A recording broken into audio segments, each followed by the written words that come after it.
Hi everyone, my name is Essen and you are listening to the Brown History Podcast. On today's episode, we're going to talk about ghost stories. And not just any ghost stories, we're specifically going to talk about South Asian ghost stories. And our guest today is Azania Imtiaz Khatri-Patel. Azania is a Rhodes Scholar in residence at the University of Oxford, and ghost stories are a part of her research. She also wrote a very popular piece for the Brown History newsletter about how ghost stories migrate in and to urban India, which I highly recommend you check out. Also, if you're loving the podcast and the IG feed, then do consider being a patron. Your support truly matters. Thank you for listening. Shall we begin? Let's begin. Here we go. I think the best way to start this episode would be for you to tell me a story, a ghost story. I think one of my favorite ghost stories from the field work that I did is the story of a kabis. So a kabis is the sort of jinnat figure. So like a Muslim sort of understanding of a scary spirit. And this is a kabis that roams around this hill. And what's interesting about it is that people would describe him as headless. And in my understanding, I always imagine it, as like the sort of headless figure that we see as like this monster that has like gotten its head ripped off. But then someone was like, no, it just doesn't have a head. It has its eyes and its mouth on its chest, and it smokes a cigarette from its stomach. And I was like, ooh, that was really cool. And it also kind of made me think about how our ghost stories work a bit differently. Like we just have, I think a lot of us grow up reading the sort of, Victorian literature or ghost stories. And we think when someone will say the word like headless ghost, you will think of this sort of, Sleepy Hollow. Yes, like a Sleepy Hollow sort of thing, someone carrying their head and like riding a horse. But like for my informants, it was just like, no, that's not what we mean by headless. When we say it doesn't have a head, we mean that it never had a head, not that the head got cut off. And that was just this moment of me having to like really reconsider how I have always seen ghost stories. And that there was, of course, a bit of like a Anglophone element to it. I went to like an English medium school. So the ghost stories that I grew up with were very much like from Britain and England. So when I started looking at ghost stories in India, and it was just this whole sort of different world out there. Like not only was it otherworldly, it was just a different world. So this is a good segue for you to introduce yourself and your research, because I think from the diaspora, we all grew up with from the ghost stories of the West side of the world, but we are not really that familiar with the Eastern side of the world. I think we know the mainstream ghosts like jinns and boots and all these things, but when it comes to these little local stories, we're not really aware of it. So why don't you just introduce yourself and talk about the research you've done? Sure. So, hi, as you discussed, my name is Azania, and I am a Rhodes Scholar in residence at the University of Oxford. And for the last 3 years, that's from like 2019, I have been researching the ghost stories and the paranormal narratives in India and in urban India specifically. So, this just started with me going out to some sort of like slum housing sites and these sort of communities that have come up in the fringes of Mumbai and just being like, what are the ghost stories in this place? And this just became a project that's become much bigger than myself. And now this is something that I really like enjoyed, and like speaking to all these different people over the 3 years, talking about what their experiences have been with cities, with space, and of course with this sort of element of what are the ghosts that haunt you and what are the things that we're scared of, has been such a learning experience. So that's what I do. I'm not a paranormal investigator. I don't go out trying to find out whether something's haunted or not. I'm just interested in people's stories. So I would say that I'm someone who chases stories, and those stories happen to be ghost stories. So But yeah, how do you chase stories? You go there, you wait for something to happen, or you ask around? How does that work? The research part of it. I think a lot of it is about just going and waiting, not for something to happen, but for someone to speak to you. So, like, again, I will not say that, oh, I will not go there and be like, oh, I'm going to witness a haunting. That's not the business I'm in. There are people in that business, and that's not what I do. But so, for example, one of the places that I visited was this very specific building in like the western suburbs of Mumbai. And I just went there every day for like a week, would hang out with the children there and be like, oh, have you heard something? And they would just like kind of start something, and then they would take me to an adult who knew something better. And then I just would end up in like someone's grandmom's house, like drinking cold drinks, and she telling me about like all these things from like 3 generations ago. So it's Hmm. very much building a conversation, building a rapport.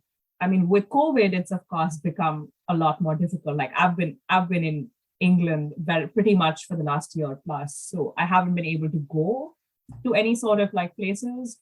But Zoom is really helpful because like I spent like last summer talking to paranormal investigators from Mumbai, being like, and from like Delhi, and being like, okay, has things changed? Are people's stories changing with the pandemic? And that was, I mean, it's not the same as listening to the story from someone who says they've experienced it, but it's close enough. It gets you like some sort of insight, and then you can follow it out. You said that you focus on urban India. Why specifically urban India? What is so special about that space? I think there's two things going on there. One, that there is already the sense of, rural folklore of India. That is something that has been documented. That is something that has a lot of these sort of studies going on. And that's what people expect you to study. When you say, whether you're studying like India or say even Pakistan or Bangladesh or any of the global South countries, people expect you to study the rural, to study that sort of, what people would consider underdeveloped or things that haven't been industrialized yet. And it's easy for people to understand, oh, if it's a village where there are no industries, where there are very few schools, people will believe in ghosts. When you talk about a place like a city, you have this entire sort of literature that talks about how in cities people should be more secular, people should be more believing, in science, quote unquote, people should be enlightened. And so where do the ghosts come in from? For me, there is that sort of intersection of where in the city do we find pockets of our own histories and our own cultures. And these are not, I mean, I would not say that these are people, who are not modern. I would say that like India and like urban India is extremely modern. It's Mhm. just a very different kind of modernity from the sort of modernity you would see in a London or a New York. But that doesn't mean it's not modern. So for me, it was that sort of like, I mean, as an academic, my work is about modernity and how do we understand modernity. So it's putting out that argument that just because this is different does not mean it's wrong. And in urban spaces, you have a lot of these sort of hierarchies and these sort of different kinds of oppressions in place. And for me, more often than not, places that are haunted are often places that are places of deep suffering, places where some sort of riots have happened, some sort of deep violence has happened, places where people have not had the chance to live the life they deserve with human dignity. Slum rehabilitation sites, brothels, places of just this like deep Hindu Muslim violence. So these become spaces that people remember as haunted. And very often it's a way of them remembering histories that they don't have the vocabulary for. So you're saying that ghost stories are a way of telling your story without having that ghost stories as a form of way of is a form of outlet Yes. for someone who suffered a certain kind of injustice, and there's no outlet for them, so it becomes a ghost story. So ghost stories aren't just a story of entertainment, it's a lot more than that. Definitely. For me, I think like that has been the one theme that stayed common for like 3 years. And like the 3 years that have involved like, like slum rehabilitation sites, just general, like doing these sort of ghost stories in like the cities or like with the pandemic. And I think that has remained constant that, we have the privilege of and I'm not saying that ghost stories aren't entertaining for these people. They are definitely like everyone enjoys a ghost story, Hmm.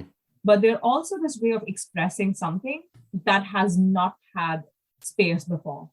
Like ghosts take up space. Ghosts take up space where something that should have like cycles that should have been completed weren't completed. So whether that paranormal figure is real or not is not something that is so meaningful here. But what's more meaningful is this sort of sense of incompleteness, whether that's an incompleteness of justice, whether that's an incompleteness of mourning, whether it's an incompleteness of your own human experience. And often in some places where you've had a lot of things go wrong, or like a lot of people who like, so a lot of my the people who told me stories have been working class individuals who like would live in like really dodgy accommodation, go back for the summer to their villages, which they consider their home. These people are asked about, their sort of like, oh, how are your living conditions every third day by some sort of government survey. And it goes nowhere. Mm-hmm. So in many places, they've grown tired of talking about like, how bad living conditions are. So these sort of like places, where you talk to them about like ghost stories, which is just a sort of like common denominator. Everyone has some sort of story that, especially like I think as South Asians, we've all had some aunt who's been haunted and some uncle who can see jinns and like, someone's kid who was like touched by fairies. That sort of becomes a common denominator. They feel that you're not coming to them from this sort of position of privilege, being like, no, tell me about your suffering and I'm going to do something about it. Because they know you can't save them because nobody has in the last sort of decades of just this sort of unequal society. And so I think that has been one of the more central arguments that my work has made, that ghost stories are a way of people reclaiming their agency. It is a way for them to be heard because people find it easier to listen to, stories of ghosts than of actual things that have gone wrong. So it is definitely sort of opening up a dialogue, opening up this channel of conversation, which wouldn't happen otherwise. Now that I look back, I'm trying to think if there's ghost stories I've heard about a rich white man angry or something, but I've never actually, I don't think there are any stories of that or any movies I could think of. But could you give us examples of how a ghost story means a lot more than, or at least signifies a lot more than it than just being a spooky story? So for sure. So I think one of the more interesting experiences I had was, again, in a lot of the sort of vertical housing, like again, apartment complexes. And I went down to this place and I was talking to them and they said, oh, the ghost's path has been interrupted. And I was like, what do you mean by that? And they're like, no, the ghosts in this area used to be very calm and they just used to, go around in like circles and like you would see them, but they wouldn't interact with you because, they were doing their own thing. They were on their own path. But after there has been so much construction in this area, their path has gotten interrupted and that has made them very angry. And now, we see them coming in our way. And I was like, okay, that's something to talk about. And then I stayed with this person for another 2-3 hours. And I was like, oh, how has your work changed? And this person then went into this entire, at some point, a rant about how, their own workplace has gotten so much far, even though they haven't moved, because all this construction is obstructing their path to otherwise their house was like a walk from where they used to work at. Mm-hmm. And now they're like, now I just have to go through all these doors and all these all these lanes, and it's so dirty and it's so disgusting. And it's just such an inconvenience to do this every morning. So the vocabulary that they used for the ghost 2 hours later was the same vocabulary they used for themselves. And I was like, okay. And I would come home and transcribe it. And I'm like, these paragraphs look the same. And that was really curious, that this sense of what's happening. Similarly, in places where electricity isn't very well maintained, you'd go to someone and they'd be like, oh, the ghosts keep on switching off the lights. And no, it's not that the ghosts keep on switching off the lights. It's just that the contractor hasn't made sure it's good fusing. And these people know that. These people know that, the building construction has been under par. But they're like, yeah, no, it's, the ghosts don't like the lights. Because before that, it was like we had a lot more natural light. And now it's just the ghosts keep on switching on and off the lights at night. So there is a sense of discomfort with this sort of living condition. And then you're like, yeah, it's the ghosts. Or being like, the lifts don't work because there is a jinn inside. And you're like, okay, let's I'm like, yes, I will take you at face value on this, because it is a way for you to explain your own experience, right? You have someone to blame for it. There's a lot of ghost stories that involve women. Is that because women are very oppressed in society, and that's why there's a lot of ghost stories around women? I think this would go back to, the Freudian notion of hysteria.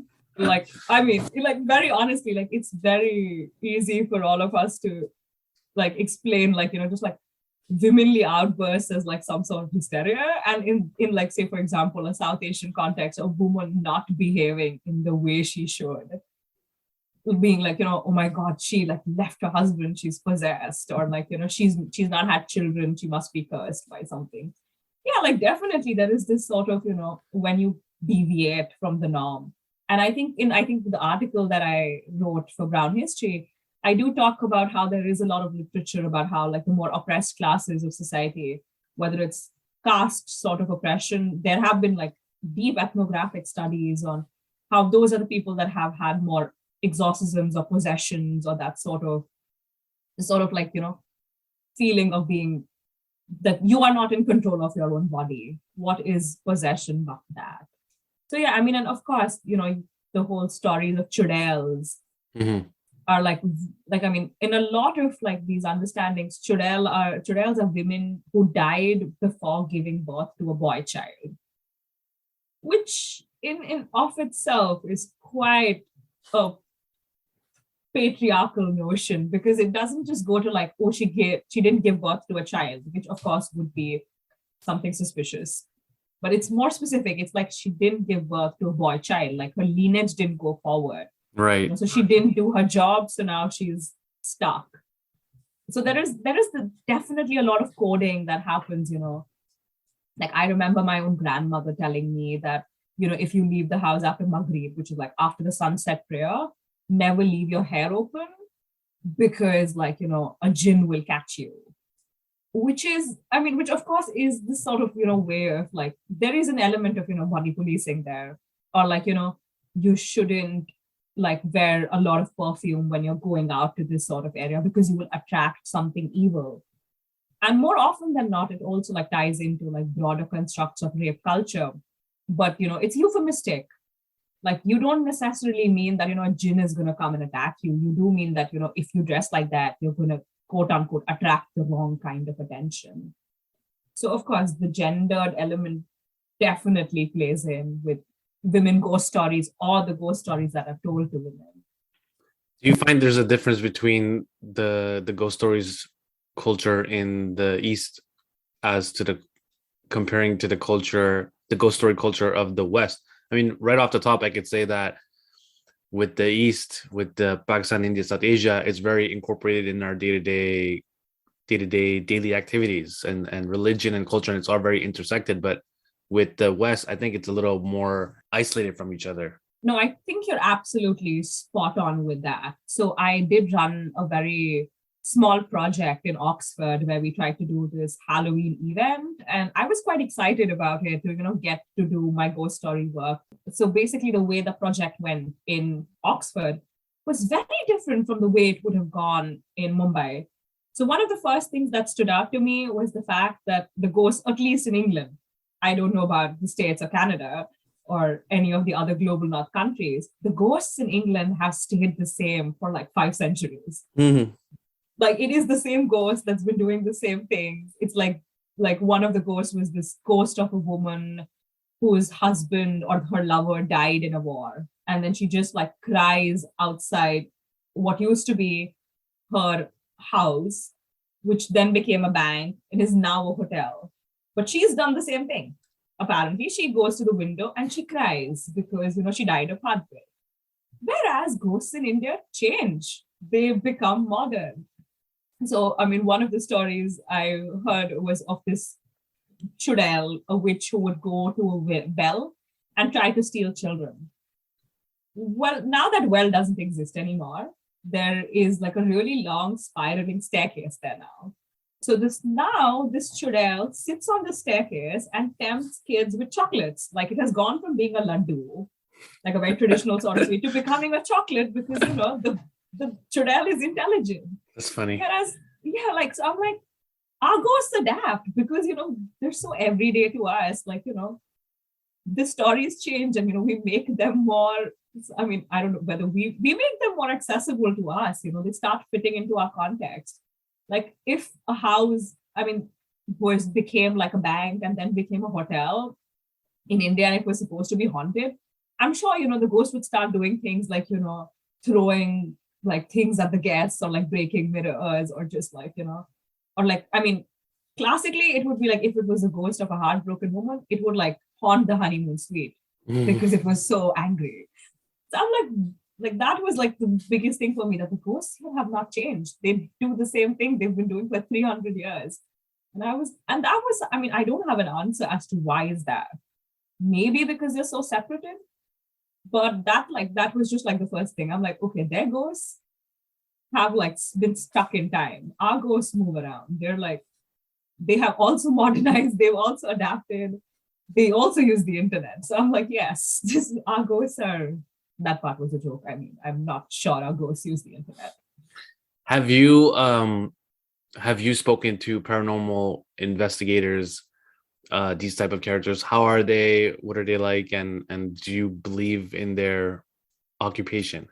I mean, I think it's a gray area for me. Like, do I believe that they believe in what they do? Definitely. I mean, I don't think, I mean, so at least like the people that I have like interacted with and that has been a very specific set of like urban Indian paranormal researcher investigators. They have a methodology, they maintain very intense case study files, they have proper sort of, records.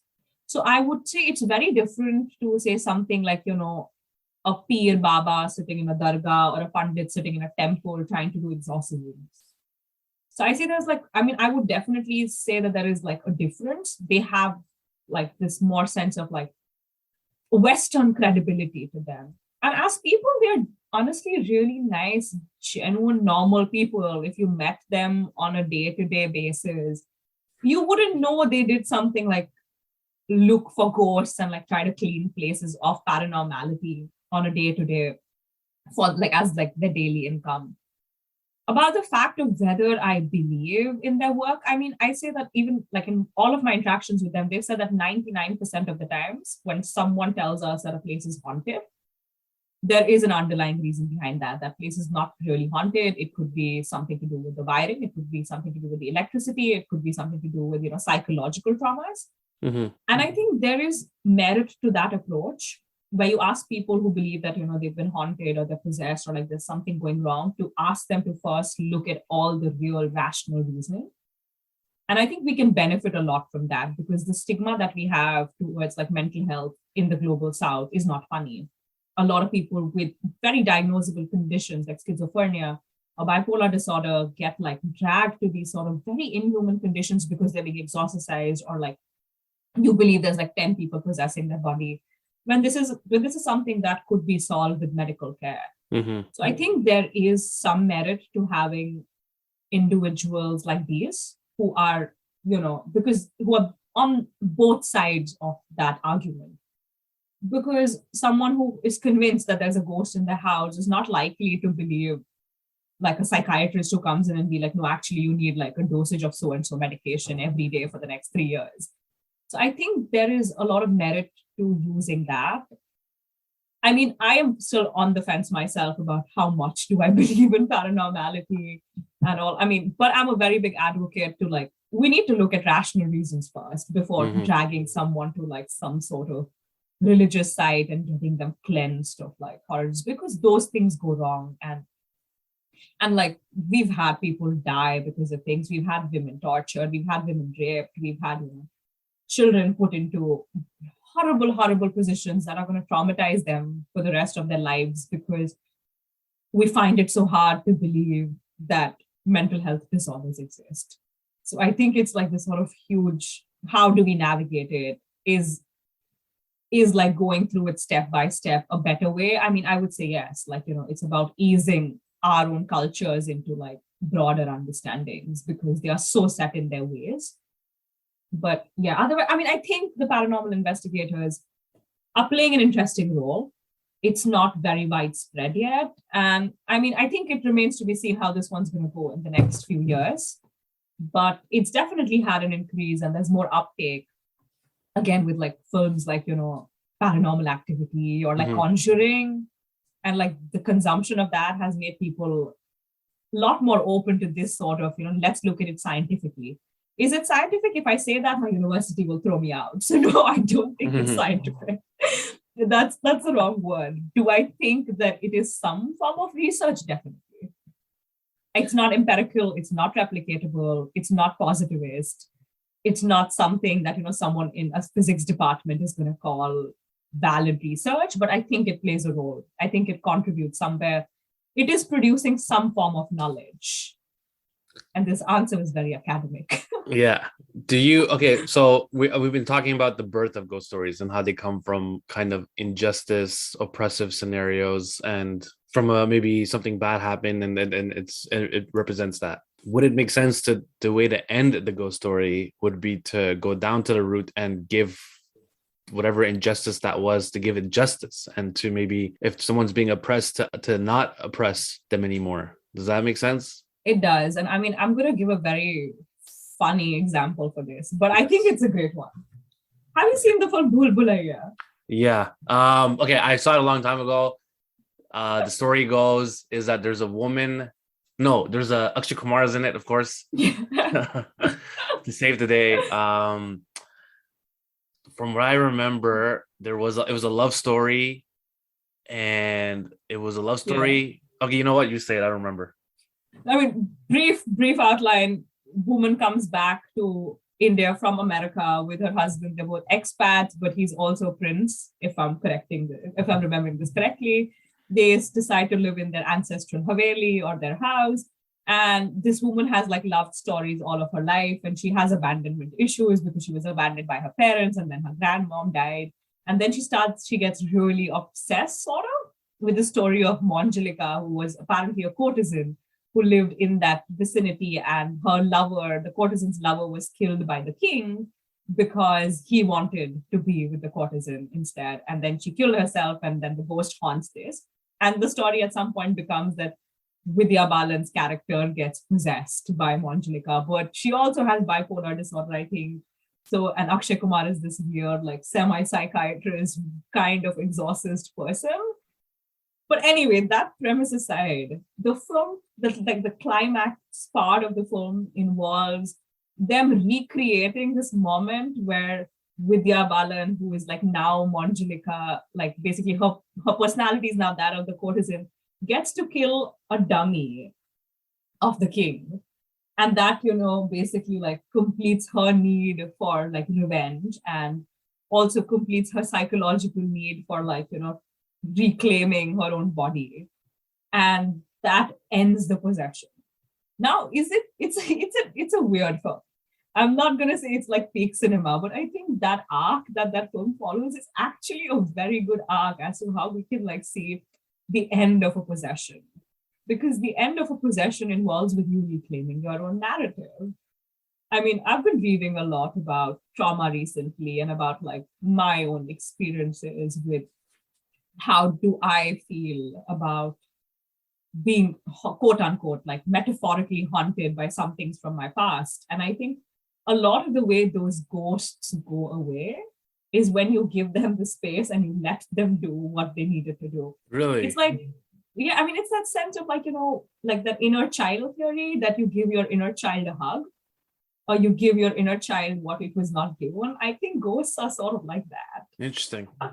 Yes, I mean, this is of course like this whole sort of like a bit of a personal interlude on that. But I remember sitting with my therapist once, and this was about 8 months ago, and my father had just passed, and I was talking to my therapist, and I was like, I feel like I'm haunted by my own self as a child. Like, and I meant it in like a very dramatic sort of way because I'm a dramatic person. I'm like, I feel like a 6-year-old version of me or an 8-year-old version of me standing at the corner of my bed and looking at me. Okay. My therapist was like, why do you think that's the case? And I went back to being like, because there were a lot of things that I feel like that 8-year-old had to see that she shouldn't have had to see. And my therapist was like, and how do you fix that? And I was like, okay, maybe, it's about me doing for myself what that 8-year-old needed. And for me, that became this sort of very metaphoric thing about what was that at that stage, what was this one thing that I wanted that had become emblematic of what I didn't have. And I went and bought myself a Hamleys teddy bear. And it was odd. It was this very odd thing that, you're like 22 and you're walking into the store and buying yourself a teddy bear, but it was just a sense of safety. And I, quote unquote, stopped being haunted by myself. For real. Yeah, it did feel like it was That's a functional. very small gesture though for a very big Yeah, because problem. I think because it represented a lot more, Right, right? I mean, right. I'm not going to go into like all the drama No, no, behind no, that. no, but Yeah, but or like me not being able to go to cemeteries in India because of like a lot of gendered sort of things. I felt like I hadn't had closure to my father's death. And that set me up on this whole path of like now I go and have coffees in like every cemetery I find in Oxford or like in England. And I think it's about letting yourself, and I mean, this comes from a place of privilege where I'm allowed to exorcise my ghosts. What about someone, who is facing industrial oppression and, they're not being given enough wages and they're actually like people getting hurt because not enough precautions are being taken at like some sort of factory site. They don't have this privilege of like, embracing their inner child. So I think the way our ghosts function are also a function of privilege. Like there are a lot of these stories of people getting burnt up in some sort of like firework factory, and then people being like, "Oh, this place is haunted by that." What is a symbolic gesture for that? I think that is far more about like systemic change. That how do we make this place safer? If the narrative is that to complete the cycle of justice, I think a lot more of it has to be done about how do we make sure it doesn't happen again? Because the ghost is a warning in many places that it's about like breaking that like cycle of trauma, that the ghost is something that returns because the trauma has been stopped. So I mean, in some cases, personal cases, it's easier, arguably easier. But when it's like just wide scale systemic fury, I mean, in a place of riots, I mean, we can't like give everyone flowers and be like, oh, now everyone's going to live in communal harmony forever. That is everyday violence. So I mean, it's not. I think like for me, the broader sort of umbrella is that how do we complete the cycle of trauma? How do we stop the cycle of trauma, injustice, misery, suffering, and like that will let the ghosts go, but it's not always easy. It's not always possible.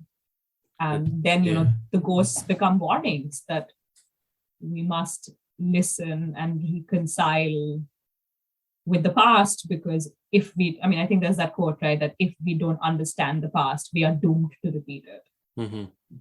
And I think it's very much that. That is so interesting.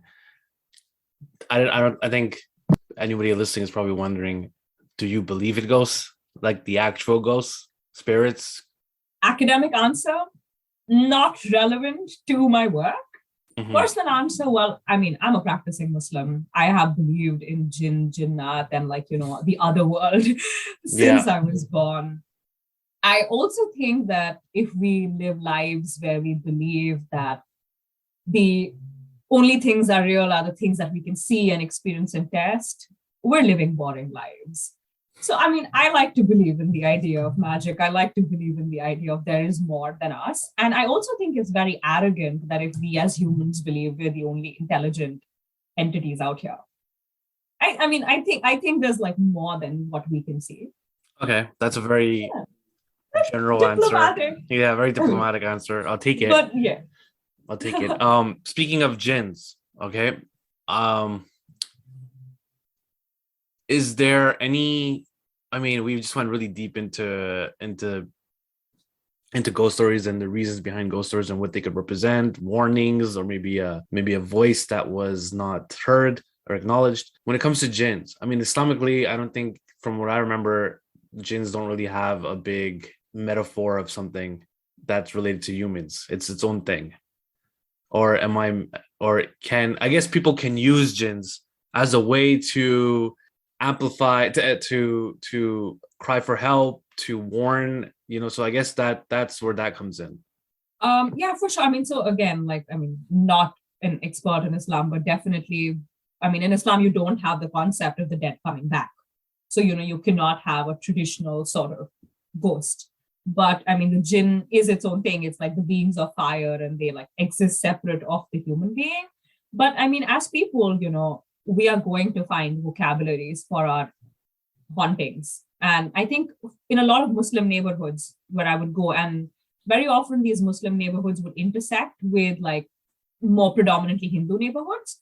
So there would be a lot of overlap in the space. And the same story that, say, for someone from a Hindu family would tell me about a ghost or like a bhoot, for example, that's the word they would use.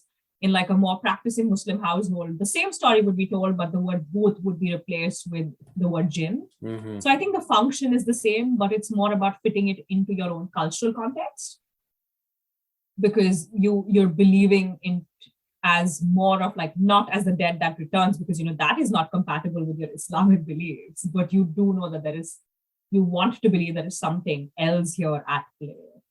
So I think there is that element of just shifting the vocabulary to make it more, to like limit your own cognitive dissonance to that. Mm-hmm. But the stories do function very similarly. I don't know how that, I was just going to be like, I don't know how that would play out in like a Muslim majority country. I think this is a question for my Pakistani friends. How does it play out there? I think we've all heard jinn stories. We've all heard someone who knows someone who saw a jinn and this and this and that. And I was wondering, if someone comes up to you and says, my uncle or my father or my brother saw a jinn and this is the situation, do you look at it from like a point? Do you look at it like, what is the real issue here? Do you look at, when you hear the story, do you go, I wonder what the root of it all is? What's the really deep psychological issue here, and not the story itself? See, my instinct is that I will just listen to the story and be very invested in the narrative. But it will also depend on like what the context is. Like, on a day-to-day basis, and this happens to me more often than not. Like, like the minute someone finds out about my research work, they would just like go into a spiel about all the ghost stories they've heard. And so like, I'm not always out there with like, my notebook and like making notes. So more often than not, I will just enjoy it as a normal person would. If I'm on a project and if I'm talking to someone very specifically for that research project, then, I will take the story as is. My analysis happens after hours. The analysis will happen only after the collection of every single piece of data. Like, I think it's like very important to like, if you're conducting an interview with someone, it's very important to respect what they are telling you and listen to them as is, as opposed to, because if I were to start being like, oh, this, that, and the other, I'm not listening to them anymore. I am only going to listen to the parts of the story that work for my hypothesis. So I will very often just like record the entire thing, go back home. And this is not in a social setting, this is an academic setting, and then like, at the end of my project, transcribe everything. And then be like, okay, how do we see the parallels? Are these paragraphs looking the same? Did this word come up more often than not? And then it's a very tedious, boring activity that takes like 6-7 hours, and me like hating myself as to why do I choose to do this? In a social setting, if it's at a dinner party, I'll be like, oh yeah, and I heard this story, or like this one I know. Then it just becomes like, something that's casual. Though I've had these very, very peculiar sort of messages on occasion, very often on Instagram, where someone will be like, listen, I think I'm seeing a ghost, I'm haunted, or like, there's something in my house, can you help me? And I'll be like, dude, no, I can't. This is not what I do. I'm like, I wish I was that interesting, but that is not my skill set. I'm like, I'm an academic, I'm a researcher, and I don't investigate, the paranormal. And then they'll be like, do you know someone? And I'll be like, yes, but I'm not going to share the numbers, because then it's putting me in this very weird position of like, becoming some sort of intermediary paranormal investigator. And I really try to distance myself from that, because, it's a slippery slope. One day, you're talking and you're being this sort of theorizing modernity, and the next day you're standing in some sort of like house with like a sage stick. And I'm like, that's not the transition I want to make. India, Pakistan, they're all been colonized by the British for a very long time. And I was just watching this Netflix show called Betal, which had like British soldiers, zombies that were British soldiers back in the day. Are there any ghost stories that relate to colonialism? I guess it's all rooted to colonialism, since all of history of India is connected to colonialism in a sense. Oh, yes, definitely. Most race courses have ghosts of like British horses, which is a very, very bizarre. Really? Race courses in India have ghost stories? Yeah, which is a very bizarre one. I think that has to do with the fact that it's probably one of the most explicit colonial sites that are still functioning. that they're still called, royal turf clubs only if the queen has visited them. Wow. So they have like these sort of like, the British ghosts in India. I mean, there is a British ghost, definitely, according to stories, at the Mahalakshmi race course in India. There are also a lot of prostitute ghosts that are foreigners when it comes to the Kamathipura complex. I mean, also like, the whole complex that was shown in film Gangubai.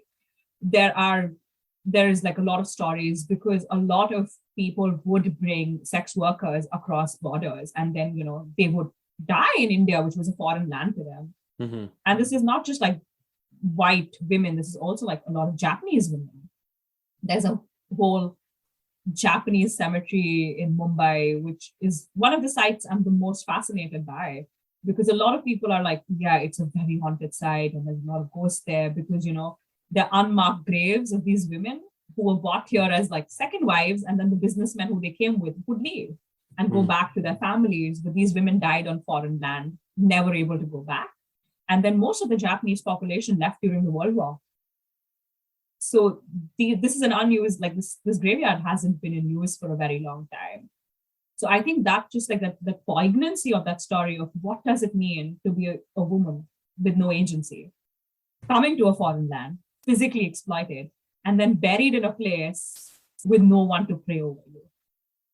And I mean, I'm just like, that is like this very like it's just like, yeah, it brings you like to this moment of, if a place is haunted, perhaps it is by, this like deep grief of dead that aren't even remembered. And I mean, that's just like one of the sites that I always am like, like just like geopolitically, it's so strange that a war happens in another part and then this entire community just leaves. But what about their dead? And I think in Calcutta, you have the South Park graveyard, the South Park Cemetery, which is a cemetery of East India Company workers. And it's a beautiful cemetery, and like there's a lot of stories of it being haunted. And even if you go to that the East India the Company Cemetery, I mean, I was just looking at the gravestones. Most of the graves that have bodies in them, a lot of them are memorial sites, are actually graves to women, because a lot of men died at sea or died at like war or died in another part of the country, so their bodies were never retrieved. Mm-hmm. So I think like a lot of it's interesting, right? Because I'm like, do I want to feel bad for the East India Company?